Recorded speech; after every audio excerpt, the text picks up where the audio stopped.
Assalamualaikum warahmatullahi wabarakatuh. Bismillahirrahmanirrahim. Alhamdulillahi rabbil alamin. Wassalatu wassalamu ala asyrafil anbiya wal mursalin wa ala alihi wa ashabihi ajmain, amma ba'd. Bapak Ibu kaum muslimin dan muslimat khususnya dan seluruh warga masyarakat Kota Ranting Timur dan masyarakat Indonesia, pada kesempatan ini izinkan kami selaku tenaga pengajar pendidik pada Min 1 Kota Ranting Timur sebagai guru ingin menyampaikan himbauan terlebih khusus kepada para orang tua, menyadari bahwa saat ini dalam proses pembelajaran memang terasa berat karena situasi kita semacam ini. Nah, tentu harapan kita corona ini segera berlalu.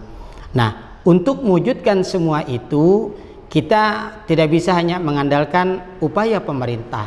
Tanpa dukungan kita bersama, semua itu akan sia-sia. Oleh karena itu, saat ini pemerintah sedang menerapkan PPKM. Tentu itu akan terwujud, akan membawa hasil yang besar apabila seluruh masyarakat membantu ikut bersama mensukseskan hal tersebut. Pada kesempatan ini, izinkan kami menyampaikan beberapa himbauan kepada seluruh warga masyarakat, khususnya kepada orang tua agar bisa memahami kondisi kita semacam ini. Yang pertama, mari kita bersatu melawan COVID-19. Tadi saya sampaikan bahwa pemerintah sudah berupaya agar COVID-19 ini segera berlalu dengan menerapkan PPKM.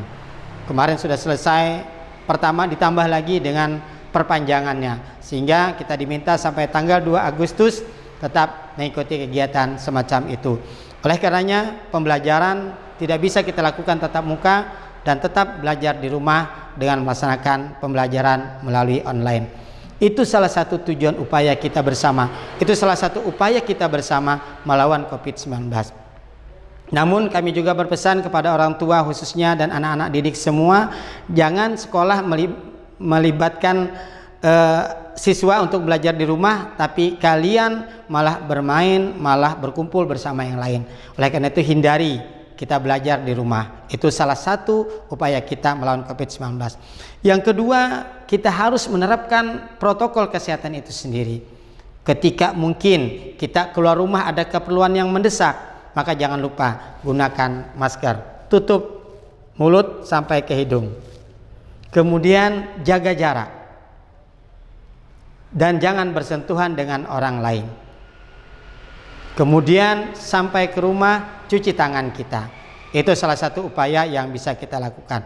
Kemudian kita sebagai umat muslim atau sebagai warga masyarakat tentu ada kewajiban untuk beribadah.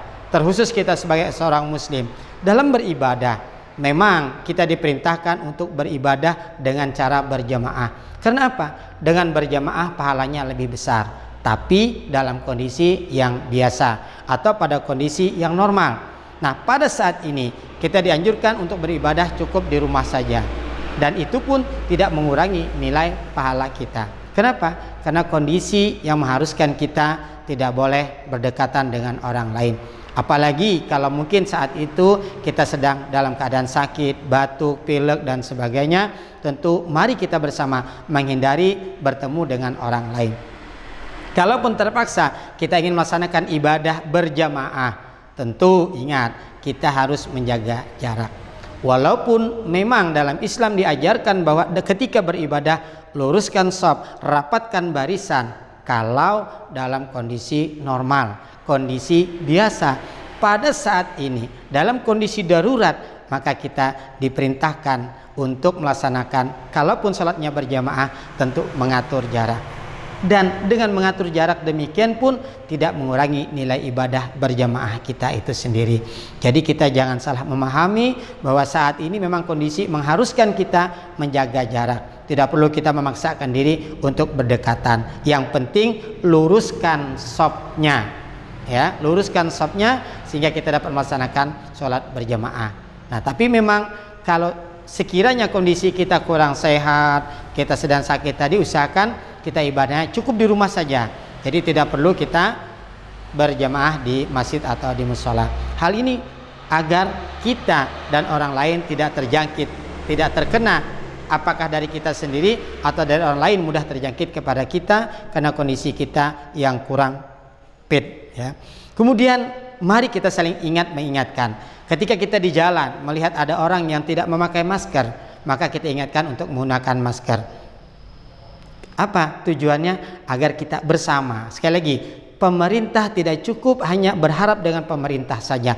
Tanpa dukungan kita, warga masyarakat, tokoh agama diharapkan untuk bersama mengingatkan kita agar menggunakan masker ketika kita keluar rumah.